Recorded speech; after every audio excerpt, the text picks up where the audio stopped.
Hey Waffle Gang, I do hope you're well. My name is Mark and today we're checking out some more relationship stories, and if you do love a Reddit story, why not consider hitting that like, subscribe, maybe that notification bell too. Well, let's crack on with today's first story, which comes from Engineer Doing Life, who says, my 31 female husband, 34 male, bought me the wrong jewelry for our anniversary. I know, the title makes me sound like an entitled arsehole. Hear me out. My husband, 34 male, and my 31 female wedding anniversary was this week, but we delayed celebrating it until this weekend. We do traditional gifts for anniversaries, and this year is flowers and fruit. He is not great with gifts and asked for ideas last month, and I sent him a link to an Etsy shop that makes birth flower jewelry, and told him I'd like something with our son's birth flower. I also let him know he could just get me flowers or anything else, and that would be fine as well. For his gift, I picked up chocolate-covered strawberries, wine, because grapes, and went to a fancy cheese shop to get some fruit-infused cheeses, meat, etc. to make a really nice charcuterie spread for tonight. I'm going to create a picnic in our living room, and I think it's going to be really cute. I also got him a card and wrote a heartfelt message, just for reference. I assumed that he had figured my gift out before our anniversary, so imagine my surprise when I opened the Prime box and found a jewelry box. I didn't open it, but it was labeled birth flower necklace, so it was obvious.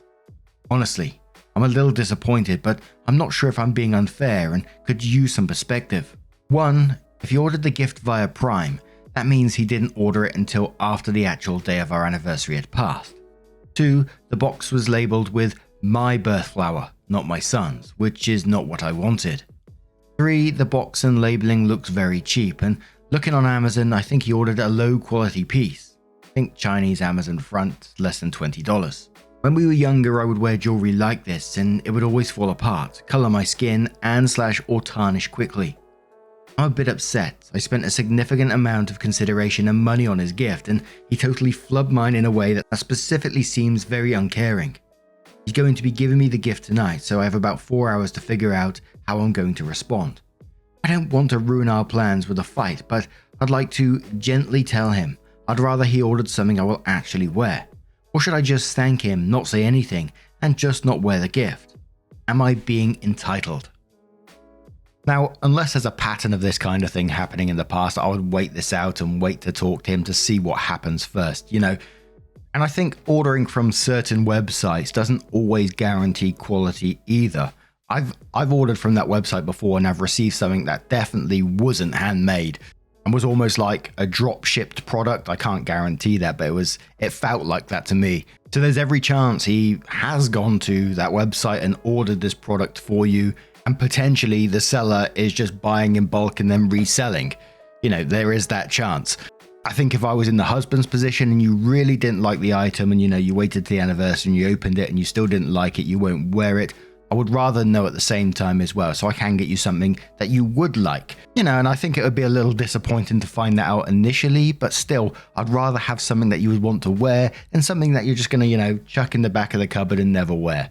But Hoggle Doggle says, I bought my husband the handmade tray from Etsy for our anniversary. It came the next day from Amazon. I was genuinely confused, contacted the seller and said they use Amazon often to ship their product. I looked up the same product on Amazon and it was cheaper and they refunded me. Change or Change says, my husband thought that buying me the exact link or item I sent would be perceived like that he didn't care or want to put effort into a gift. We talked about it and now I tell him if I want something like URL or exact URL. Wait until you open it and then take a day or two and be honest with him. Yellow Brick says, I really wanted jewelry with my child's birthstone after having each.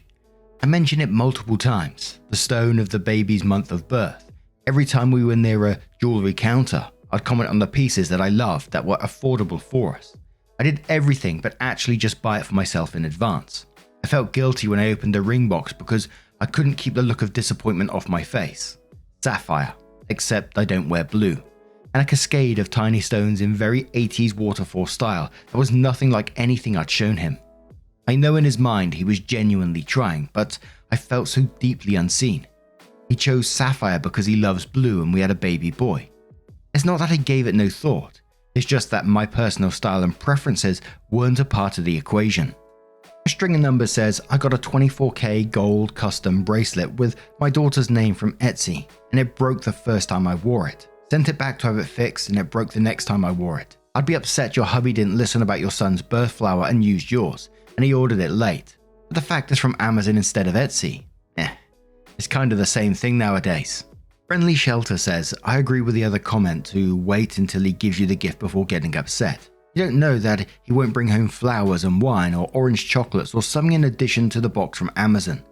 Like someone else pointed out, buying from Etsy doesn't guarantee good quality either. It wouldn't bother me that he ordered it after the actual anniversary, as long as it arrived before you celebrate. I do understand being upset that maybe he phoned it in this year. It sucks to put in substantially more thought and effort than your partner. If he normally does better, I'd let it go, but if this is his usual method, I'd have a talk with him. And one more comment that says, it's not that she got them fancy snacks to share. She put time, thought and effort into arranging a nice experience for them to share together. She mentioned several comments that her husband does really love charcuterie, and the wine she chose was catered to his taste. Just because she has not given him a physical gift doesn't mean the act and quality time together isn't just as good as a piece of jewellery. We don't know what her husband's love language is, but I assume she does. He may not appreciate or like being given physical gifts. My partner does not like gifts and will not accept them. She laid out exactly what she wanted from him. He has so far put no effort into their anniversary besides ordering what she told him to order, and she isn't even certain he did that. You can't tell me you wouldn't feel at least a little hurt to put all this effort into a nice night only to find out the other person couldn't have been bothered until the last second. OP, I suggest you wait until the gift is given before making any assumptions. Enjoy the quality time with your husband tonight without letting the mood sour, and save this conversation for a later date. When and if you do bring it up, I suggest it's brought up as more of an effort argument than a monetary value argument. You put time and thought into this. He didn't even do the small amount of work you asked from him. Get to the root of that issue and don't focus on the money. So OP does come in to update the post and says, we had our anniversary date last night and it was really lovely.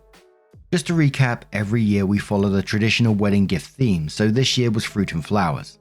Despite many commenters' belief that I've trapped my husband and unfairly insisted that he buy me things and selected a yearly theme to make it hard of him. He was the one who originally suggested following the tradition gift theme. I love that we do it. I think it's a nice tradition, and every year we can look back at the last themes and reminisce on what we did, gifted, etc. Based on some of the feedback saying that my gift was actually for both of us, I didn't set out the chocolate-covered strawberries with the rest of the food and wine.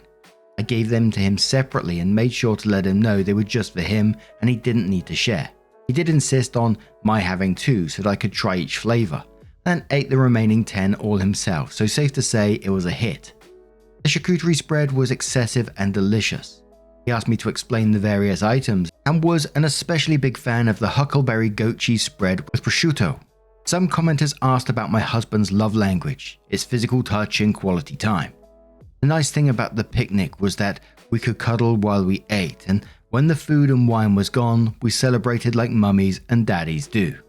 A surprising amount of people wanted to make sure that was part of the gift as well. Y'all are weird. A few commenters also pointed out that I didn't know if the necklace was all he had done, and they were right. In addition to the necklace, he'd also bought flowers and my favourite wine. Well yeah, grapes are a fruit, so we both had the same idea, lol. I didn't say anything about the necklace until this morning. I told him I loved that he remembered I wanted a birth flower gift, but would it be okay if I exchanged it for one with our son's flower instead? He responded, don't worry about it, it was really cheap. I just remembered this week that you mentioned it, so I figured I should get something like that. If you want something else, let's just order it. I should have known better than to spend time stressed out about the conversation. He's a very laid-back guy. So yeah, a great night. I'll just add a gentle reminder that these posts don't paint the full picture of a person, a relationship, or a life. My husband and I are very happy. We have an amazing life together, and he is a great partner to me and father to our son. I'm not some evil bridezilla, as someone commented, and he is not an abusive arsehole. But thanks to the person who contacted Reddit cares. We decided last night we are ready to start planning baby number 2, so I'm excited to continue building our life together. Be well, Reddit. You mean you didn't divorce and break up and leave this man? Come on now. It sounds like you had an absolute wonderful night, and I'm really happy for you that it did go this way and you was able to have this conversation and, get the jewelry that you want in the end. It sounds like you have a wonderful life, and, people that were criticizing charcuterie boards, man, they're fantastic. Chocolate covered strawberries as well. Ooh, lovely jubbly. I can probably see a couple of people jumping on his response where saying, don't worry about it, it was really cheap. But I just remembered it this week that you mentioned it, so I figured I should get something like that. But, they seem like they're enjoying life, so I'm not going to complain about that. What do you guys make of this situation? Let me know your thoughts down in the comments below, and let's move on to another story. Now, before we do get into this next story, I do want to give you a warning. There is talk of emotional infidelity, cancer, and it's just an incredibly sad story overall. So if you're not ready for that, please feel free to skip the story. Timestamps are always down in the description and along the timeline below. This is from Affectionate Term 233 from the Am I the Arsehole subreddit, titled, Am I the Arsehole for gleefully telling people that I was diagnosed with an illness after they dismissed me? I, 34 female, have always been a filler person. My parents each had a child they obviously favoured. My mother favoured my younger sister, my father, my younger brother. I'm the friend that is ignored in a group. I'm the employee whose birthday is forgotten. I'm the person who doesn't get dates. I've gotten used to it. As a result of being this agreeable, filler, boring person, I think the people around me don't realise that I'm a real person who has needs like everyone else. A prime example was when I said that my chest hurt and I coughed all the time. The people I spoke to, and I know only a few people, said that it was not a big deal and that I'd be fine. I'd never complained before, so I should be fine. I took that to heart and wondered if I really should have told people that I didn't feel well, and wondered if I was making it up in my head. It took me a long time to actually tell the doctor my symptoms because I thought I was overreacting, but I had to get checked out. Well, it turns out there was something wrong with me. I have stage 2 NSCLC, which is lung cancer. I'm still independent and handling this alone. I drive myself to and from appointments. I pick up my medication. I reason with doctors and insurance. I haven't slacked in housework or at work. In fact, I've worked even harder. Today at work, I told my friend I couldn't help her move as a favor because I had a medical appointment that day. She pressed me for more details, and I just said that I have treatment for NSCLC. I didn't want to give more information than that. My husband complained that I told her the information gleefully, as if I'm happy about the news. I told him I'm happy to be diagnosed because it's proof for myself that I'm a human with needs like everyone else. I wasn't crazy. He said I shouldn't act like this. My husband has been unstable and touchy about random things this year, so I don't know if he has a point. Am I the arsehole? OP adds an edit to the post and says, I'm in therapy. My therapist and I are working through things and she's been very helpful. I feel somewhere between a filler person and an automation. Filler people aren't real. They don't have complexities in life and they exist solely to make others shine. Machines don't get sick. The diagnosis was something that was concrete. I exist. I'm a person. I'm not crazy and it's not in my head. I don't want attention from others. I cried and felt relief in the same moment. Thanks to the comments. I think I know why my husband has been unstable and touchy. The beginning of this year, the love of his life got into a car accident and broke her femur. She survived and is healthy now. I think that could be part of what's concerning him. My illness is a reminder that she could have died and she could still die, and life is unpredictable that way. I alone wouldn't inspire such an emotion in my head. The comments made me realize that my husband likely felt happiness at the concept of death. I traced back when he started to become touchy and moody and realized it was when she got into that car accident. My husband has asked to help, but there's nothing for him to do. I've taken care of everything so far and will continue to do so. Now, one of the big things that jumped out to me in this one was when OP said that the love of my husband's life got into a car accident, and lots of people was focused on that, and OP replied to it saying, the love of his life, my husband's first love, the one that got away, whatever you want to call it. They were childhood friends. They dated and broke up when my husband was young. She's a passionate person that wanted to live a passionate life. My husband never got over her and blames himself for losing her. I met him shortly after he broke up with her. We dated for 2 years. Through bits and pieces, I've realized how much she means to him. He was an hour late to our wedding. I found out later that his father had to talk him out of leaving me at the altar. He would embarrass his family. He had doubts because of her. I mentioned her once and he snapped at me to never mention her name again. He looks her up constantly and she frequently posts on social media. They remain tangentially connected. He's always interested in news of her. He loves her deeply still, I know. She got into a car accident early this year and broke her leg, her femur specifically. I didn't think to connect his moodiness and general upset with that until now. She could have died in the crash. My illness is a reminder to him of how fragile life is and that she could have died and she still could die purely due to chance. Someone says to OP that they're the main character in their own life. And OP says it's funny because when I'm alone I feel normal, and when I'm amongst strangers and acquaintances I feel normal, but when I'm with anyone else I actually know, I've already been relegated to the background. My therapist said that my lack of emotional demands, or what she calls reciprocal emotion or behavior, means that I attract those who don't care to reciprocate. We've touched on it, but we haven't worked through this yet. A lot of other things to tackle. Someone says to OP, if your husband's willing to help you, then let him. And OP says, I genuinely can't think of anything for him to help with. It just so happens that I'm good with planning and executing tasks, so I have a handle on things. On the flip side, I'm not creative or imaginative. I know I'm being blasé, but it's not as if I'm hiding how I truly feel. It's unfortunate that I have an illness, but I don't feel upset or scared.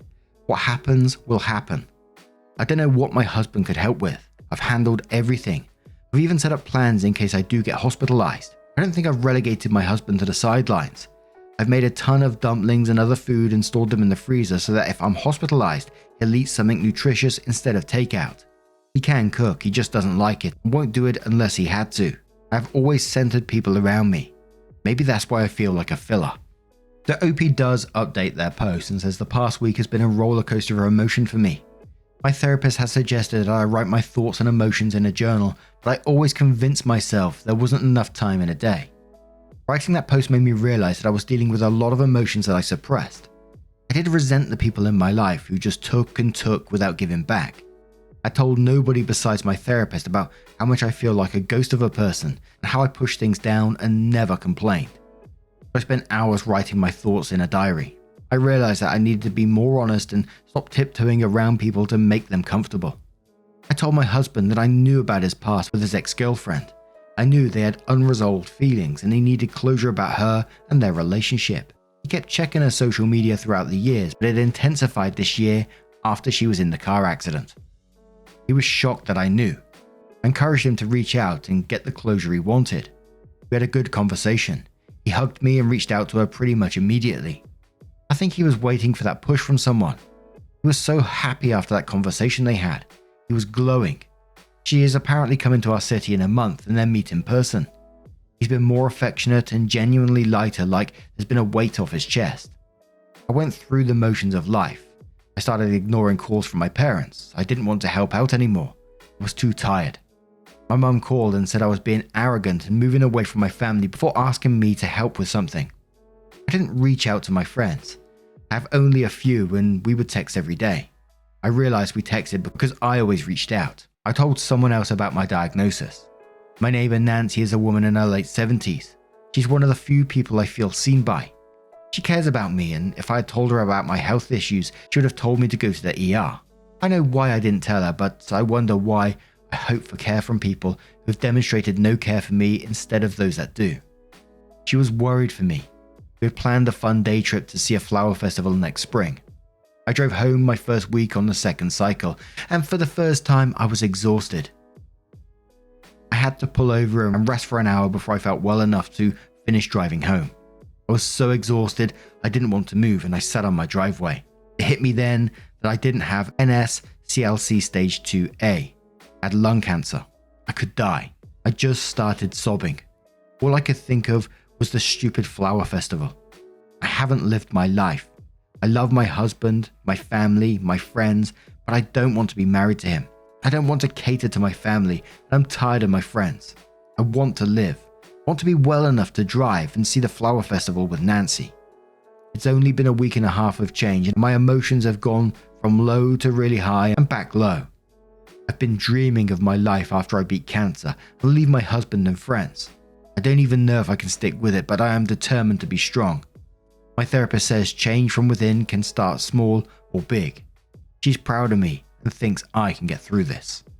And that is just absolutely devastating. I am so sorry you're going through that, OP, if you do hear this, and I'm sending all my love your way. And I truly wish you all the best with your treatment, and talk to Nancy and lean on her for that support. She sounds like someone in your life that you can talk to and understand you. So work with that if you can. And please continue to want more for yourself than what you are receiving currently, because you deserve so much more than that. And I'm not even going to waste my time on that hopefully soon to be ex-husband, but what do you guys make of this situation? Let me know your thoughts down in the comments below. Incredibly sad one, and once again, OP, I truly do wish you all the best going forward. And just a huge thank you for being here today. Your love, your support, your time, not just towards me, but towards people in the stories as well, always means the absolute world. So thank you so much, and hopefully we'll see you in the next one. Take care and much love.